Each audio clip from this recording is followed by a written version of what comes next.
Seguimos conversando con los doctores David de Luna, infectólogo, quien tiene práctica médica abierta en el Hospital Metropolitano de Santiago, la doctora Yori Roque, también infectóloga, pero con práctica médica abierta en el Instituto Materno Infantil de esta ciudad de Santiago.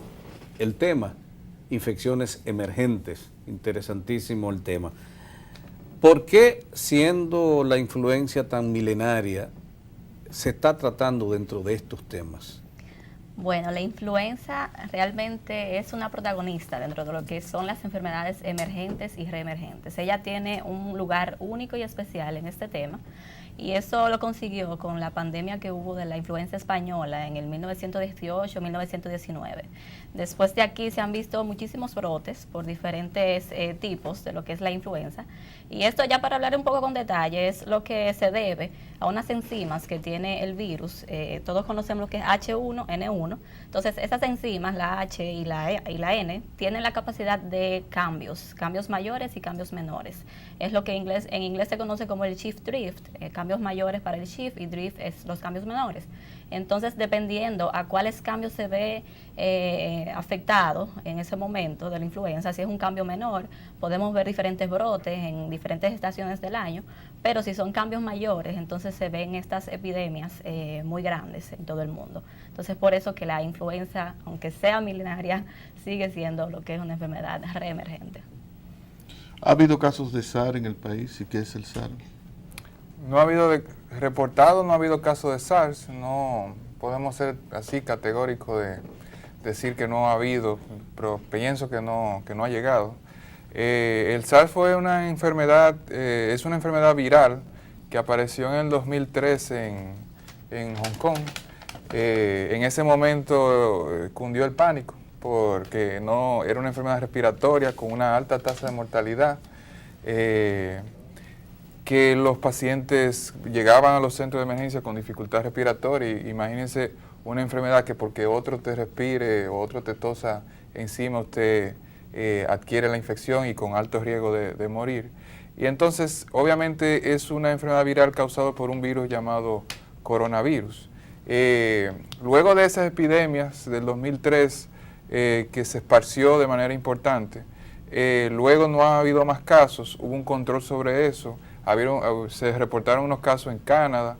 En total se dice que pudieron haber aproximadamente unos 64 países que reportaron casos, pero hubo un control muy bueno sobre eso y hasta el momento ya no sigue. Por lo ahora lo que hay son los sistemas de alerta abiertos para cuando ocurra. ¿Y qué ocurre con el virus? Lo mismo que la doctora estuvo explicando, esa capacidad de mutación de un virus que en un momento afectaba solamente a un animal en específico, que un animal que ellos comen allá, un tipo de perro, el perro raccoon, y entonces un tipo de cuadrúpedo, ¿no? Entonces, y el virus lo que logró fue mutar y pasarse al hombre y empezar a provocar infecciones en el hombre. Ellos lo controlaron simplemente eliminando el animal, y ahí se controló esa situación. Obviamente lo que se hace es, lo que ellos hacen es la vigilancia constante para evitar este tipo de situaciones. Pero cuando el animal contaminó al hombre, el hombre contaminaba al hombre. Sí, porque fue una mutación que el virus logró afectar al hombre, al ser humano. ¿Son necesariamente mortales este tipo de infecciones? No necesariamente. Hay algunas, obviamente, como el ébola, que tiene una alta tasa de mortalidad, pero hay otras, tenemos el ejemplo aquí tangente, como la chikungunya, que no es mortal, otras como el dengue y el cólera, que cuando son adecuadamente manejadas tampoco tienen por qué ser mortales, y otra incluso de mayor trascendencia, como el doctor explicó, que es el virus de inmunodeficiencia humana. Ya hablamos de que cuando está bien controlado el paciente tiene una larga sobrevida, o sea que no necesariamente son mortales. Ustedes hablaron del ébola, que es una enfermedad reemergente que está de moda ahora en África. ¿Ustedes podrían abundarnos sobre ese tema? Origen, modo de transmisión, tasa de mortalidad.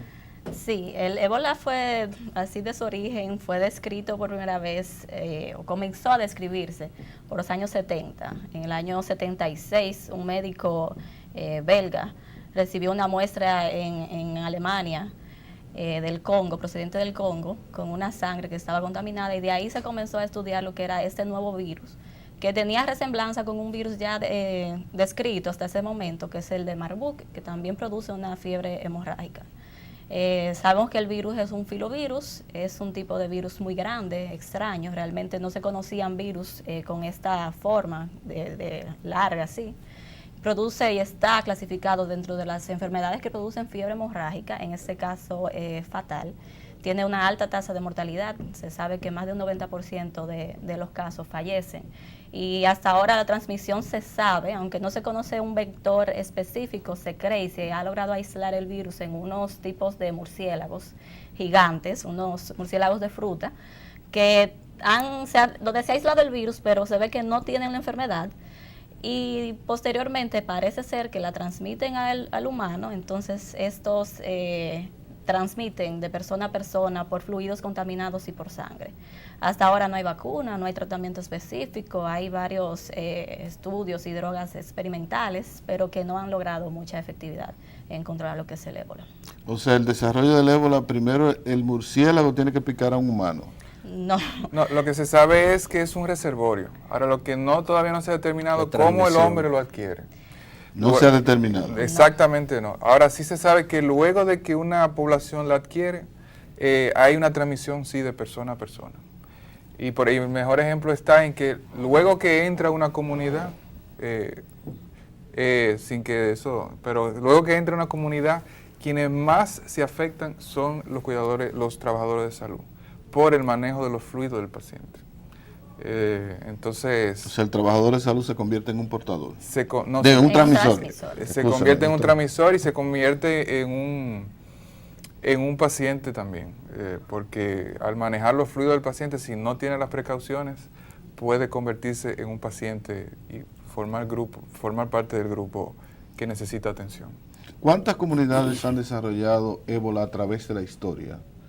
¿Todas han sido en África? Hasta ahora todas han sido en África. Específicamente lo que ahora la República Democrática del Congo, Liberia, Guinea, esas zonas obviamente con una pobreza extrema, pero básicamente en esas zonas. Los casos que se han reportado fuera de ahí han sido o en laboratorios, donde sí han habido muertes, pero han sido porque se les va de la mano el control en los sistemas de seguridad y han habido muertes en laboratorios de experimentación. Incluso hay uno muy famoso en Alemania, específicamente en la ciudad de Marburg, porque de ahí viene uno de los derivados del virus, donde se murieron aproximadamente 21 personas, porque no se sabía en ese momento qué era lo que estaba sucediendo, no se tomaron las precauciones y los pacientes murieron. Pero de transmisión de persona a persona fuera de lo que es África Occidental no ha habido casos.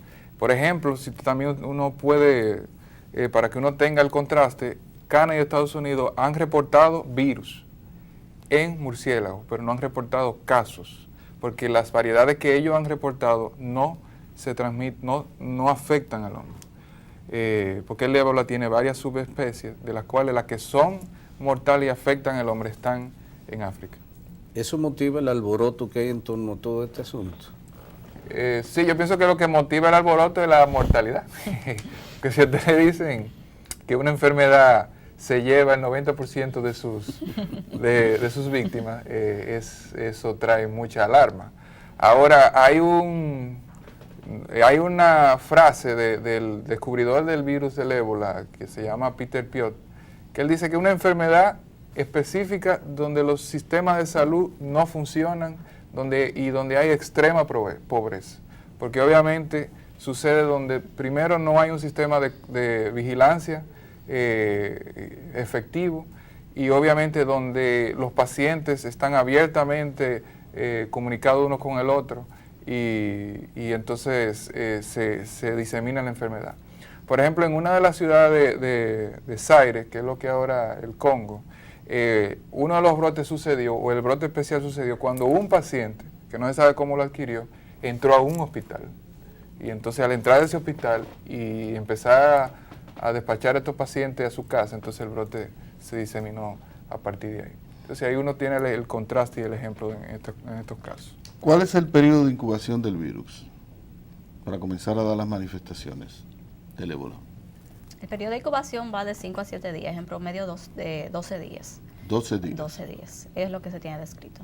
Pero como ya les expliqué, realmente de lo que es la virología, la evolución, de lo que es la historia natural del virus, no se tiene mucho descrito, porque no ha sido posible por la alta letalidad. O sea, ya el doctor les comentó cómo a nivel de laboratorios, donde tienen alta seguridad, han habido muchos casos de contaminación y entonces posterior infección.